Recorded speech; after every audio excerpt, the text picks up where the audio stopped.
वालेकुम। आज का टॉपिक बहुत अहम है। कैंडिडेट इसको बहुत गौर से सुने। यकीनन बहुत काम की बातें मेरे इस वीडियो में उन कैंडिडेट्स के लिए हैं जो ये समझते हैं कि आर्मी में आईएसएसबी में सिलेक्ट होने के लिए सिफारिश की ज़रूरत है। वो सिफारिश को ही हरफ़ आखिर समझते हैं और यही समझते हैं कि हमारा जो है, हम तो गरीब घराने से ताल्लुक़ रखते हैं, हमारा तो आर्मी में दूर तक कोई नहीं और सेलेक्ट तो उसने होना है जो आर्मी में जिसका कोई ऊपर होता है। मैंने अक्सर आर्मी सिलेक्शन और रिक्रूटमेंट सेंटर में जो इनिशियल टेस्ट एंड इंटरव्यू के लिए बच्चे आते हैं कैंडिडेट्स, उनको बाहर सिलेक्शन सेंटर्स के बाहर यही कहता सुना है आपस में कि वो कहते हैं कि यार इम्तहान तो देने हम आ गए हैं लेकिन हमने सेलेक्ट नहीं होना। ये बहुत ही नेगेटिव सोच है।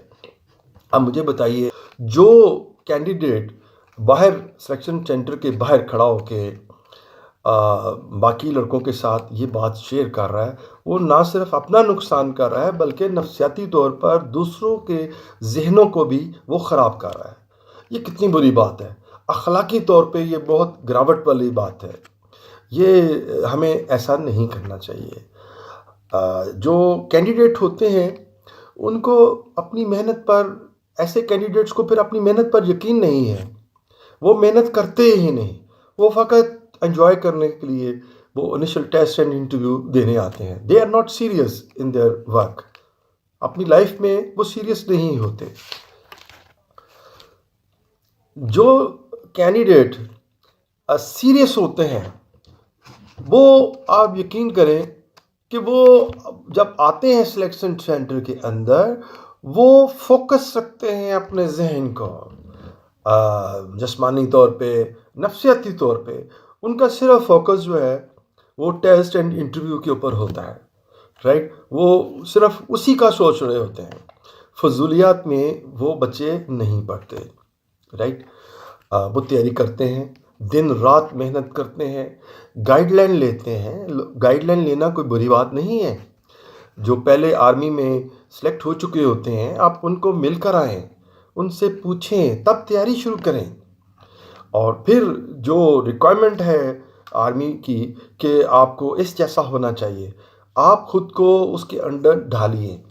यकीन करें, आपका कॉन्फिडेंस लेवल फिर इतना बढ़ जाएगा कि आप किसी तरह की जो है सिफारिश वाले एलिमेंट को आप जहन में नहीं लाएंगे।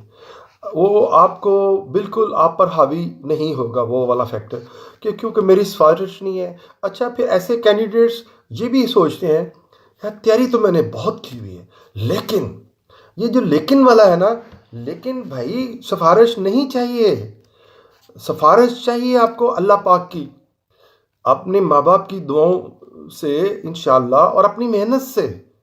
पहले जब तक आप मेहनत नहीं करेंगे, आपके पेरेंट्स की दुआएं वर्क नहीं करेंगी। बच्चों, माँ बाप की दुआएं लगती हैं, लेकिन तब लगती हैं ना जब बच्चा भी बहुत मेहनत करे।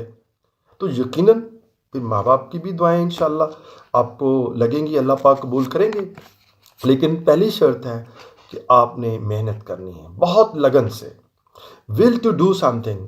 आप यानी कि वो आपको एक ऐसा कैंडिडेट होना चाहिए कि आप ये कहें कि मैंने ये टास्क लिया है, आर्मी में सिलेक्ट होना है, तो कैसे होना है, मुझे क्या करना पड़ेगा, क्या क्या पढ़ना है, क्या क्या तैयार करना है खुद को, right, mentally and physically both. तो जब आप अपने आप को तैयार कर लेते हैं इस लेवल का, तो फिर जो है वो आप यकीनन बाकी कैंडिडेट से बहुत बेहतर होते हैं। तो फिर जिसने इतनी तैयारी की हो, फिर अल्लाह पाक उस पर अपना फजल करते हैं और उसको मायूस नहीं करते। मेहनत का फल जो है अल्लाह देता है। तो अगर आपका ये यकीन है तो अपने उस डिसबिलीफ को अपने जहन से निकाल दीजिए कि कोई सिफारिश का एलिमेंट भी फ़ौज में होता है। अब मैं बताता हूँ आपको कि आपकी सिफारिश कौन कर सकता है, ठीक है। मैं बताता हूँ कि आर्मी में सिलेक्ट होने का तरीका क्या है, कैसे सिलेक्ट हों आप, ठीक है। मैं कह रहा हूँ कि आपकी सिलेक्शन में सबसे बड़ा जो किरदार है ना, आज सुन लीजिए, वो कौन करता है।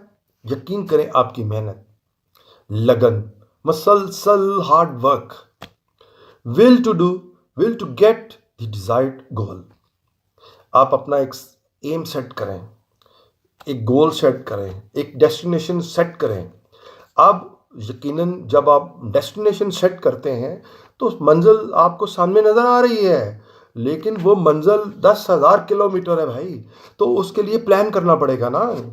आप पहले उसके लिए पैसा होना चाहिए, उस मंजिल तक पहुंचने के लिए रिसोर्सेज होने चाहिए, किस तरह जाना है, कौन सी कन्वेंस पे जाना है, कब जाना है, कितना टाइम लगेगा, वगैरह वगैरह। अब इसी तरह सिलेक्शन के लिए भी आप एक कंपटीशन में जा रहे हैं जहाँ पे हज़ारों लाख से ऊपर बच्चा जो है all over Pakistan candidate apply करता है, राइट। उनमें से वो एक बैच के लिए 400-500 बच्चा जो है ना फाइनली आईएसएसबी तक पहुँचते पहुँचते सिलेक्ट होना है ओवरऑल, राइट। अब उसमें जो बेस्ट बच्चे होंगे, जो मेरिट में टॉप पे होंगे, सिर्फ वो ऊपर जाएंगे, राइट। अब जो नीचे वाले हैं वो नहीं होंगे। कैसे नहीं होंगे? कि वो एक तो नंबर ऑफ वैकेंसीज होती हैं फिक्स कि 400, 450, 500 बच्चों ने होना है।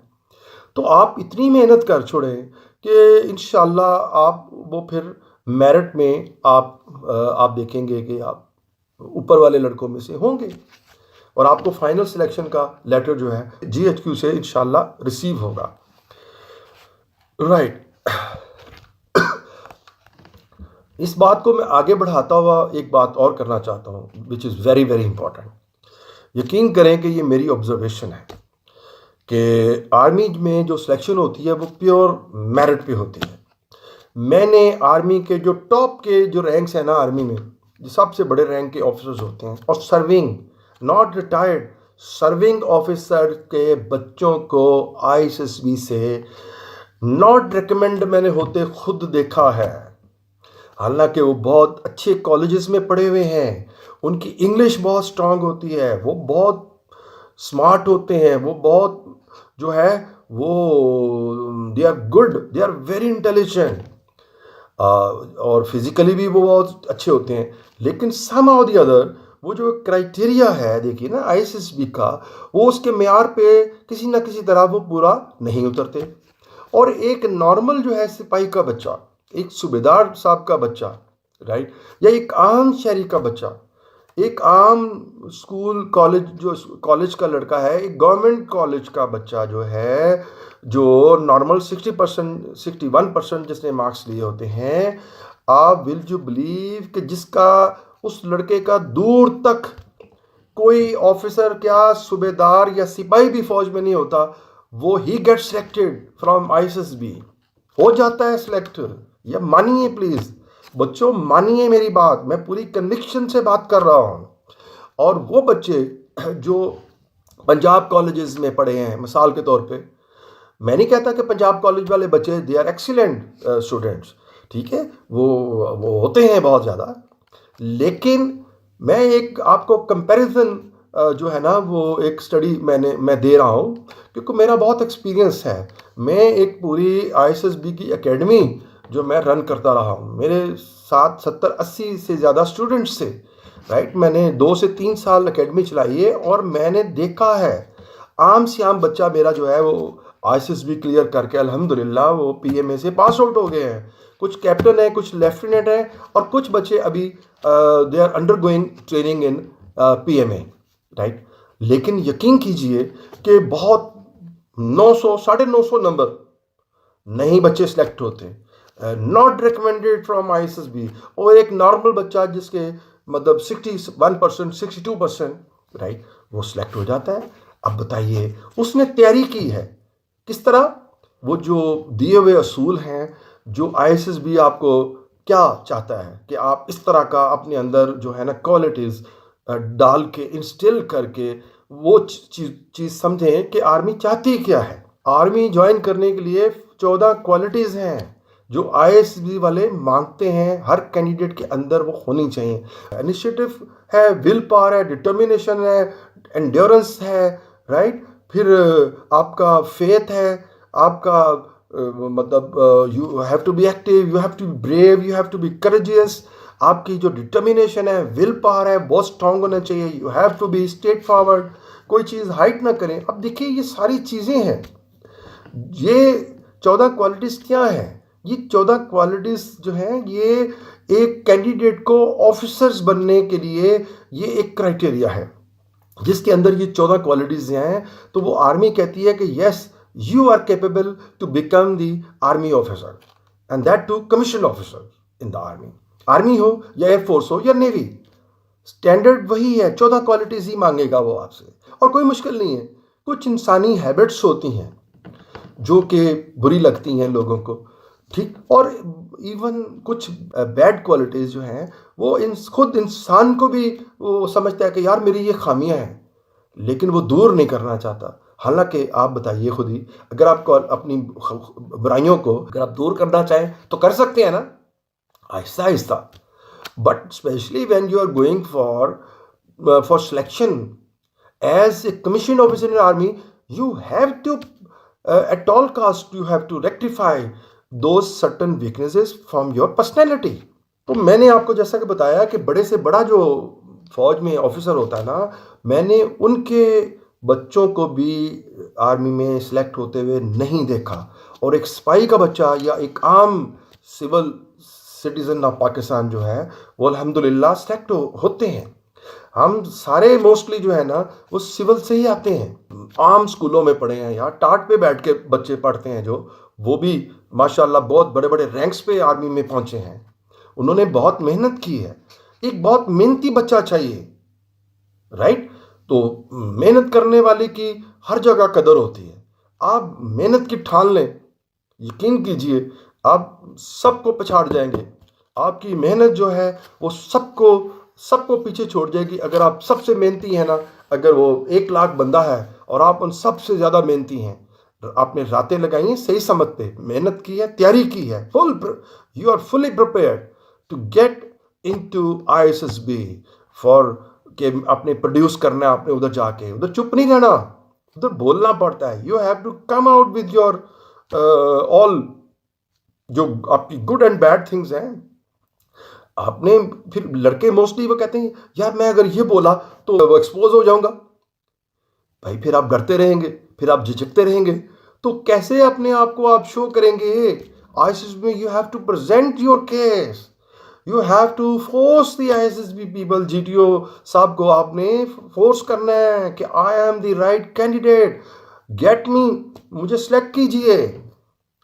तो आप सिलेक्ट हो जाएंगे इंशाल्लाह, मैं बता रहा हूँ। सिर्फ मेहनत, मतलब है कि आप बैठिए टेबल के ऊपर और आप पहले फर्स्ट अपना टारगेट सेट कीजिए कि आपने क्या क्या तैयार करना है, ISSB क्या चाहता क्या है। अगर आप ISSB में पहुंच के इंटरव्यू में या किसी जगह भी आप साइकोलॉजिस्ट टेस्ट में आपको झूठ लिखेंगे, अपना बहुत ज़्यादा कलाबे मिलाएंगे आसमान से कि मैं तो बहुत बहादुर हूँ, मैं तो बहुत ताकतवर हूँ, मैं तो बहुत बड़ा स्पोर्ट्समैन हूँ, मैं जो अच्छे अच्छे स्पोर्ट्समैन हैं मैं उनको लाइक करता हूँ। भाई आपके अंदर वो क्वालिटी हो ही ना तो आप गलत क्यों लिख रहे हैं? बिकॉज फिर आप इंटरव्यू में they will come to know कि आप कितने बहादुर हैं, फिर सिचुएशन क्रिएट करेंगे आपके लिए। तो आप you have to be accordingly, आपने अपने आप को ढालना है, जो कहना है वो करके बताना है, ठीक है। उधर कमांड टास्क होता है, अगर आप बहादुर हैं तो कमांड टास्क में बच्चे फिर उधर डरते हैं एक जंप मारने के लिए। एक ड्रम हैवी होता है सबसे ज़्यादा, ठीक है, वो अच्छे वेल बिल्ट बच्चे जो है ना वो नहीं उठाते, यार मुझसे कहीं गिर ना जाए, मैं क्यों उठाऊं, दूसरा बच्चा उठा ले। तो एक कमज़ोर सा बच्चा, एक नॉर्मल बॉडी का बच्चा जो है वो जाके ड्रम उठाता है। क्यों उठाता है? बिकॉज उसकी विल पावर स्ट्रांग है। वो हो सकता है वो बेचारा अच्छी तरह ना वो कैरी कर सके उस वेट को अपने वजन के हिसाब से, लेकिन एक विल तो है ना, that I can do it, right, और वो कर भी जाता है एंड वो ही इज अप्रिशिएटेड। एक जो है ना एफर्ट आपकी वो कभी ज़ाया नहीं जाती। तो प्लीज़, ये मिसकंसेप्शन है कि आर्मी में सिफारिश होती है। बेटा कोई सिफारिश नहीं होती बच्चों। आप मुकम्मल तैयारी करें और ब्रेव बनिए, करज पैदा कीजिए, एक्टिव रहें अपने आप को, और जो है आप इंशाल्लाह वेल बिल्ट हो जिस्मानी तौर पे, अपने आप को प्रिपेयर करें, एक्सरसाइजेस कीजिए, और जो बताया गया है आपको सीनियर्स बताते हैं, गाइड करते हैं, उसके मुताबिक बहुत मेहनत की ज़रूरत है। और इंशाल्लाह आप कामयाब होंगे। वो कहते हैं if there is a will there is a way. मैं ये आपको बच्चों बताता हूं, if there is a will, if you have a will, there are so many ways to reach to the destination. Until next, मैं यहाँ पे इजाज़त चाहता हूँ। इंशाल्लाह अगली वीडियो में जल्द मुलाकात होगी। अगर आपको मेरी बातें, मेरी वीडियो जो है पसंद आई हो, तो प्लीज़ इसको सब्सक्राइब कीजिए, मेरी वीडियो को लाइक कीजिए, और इसको ज़रूर कमेंट सेक्शन में कमेंट्स जो है ना वो पास कीजिए अपने। और कोई प्रॉब्लम्स या क्यूरीज हैं आपको बच्चों, तो आप मुझसे क्वेश्चन कर सकते हैं। ठीक है, अंटिल नेक्स्ट, पाकिस्तान जिंदाबाद।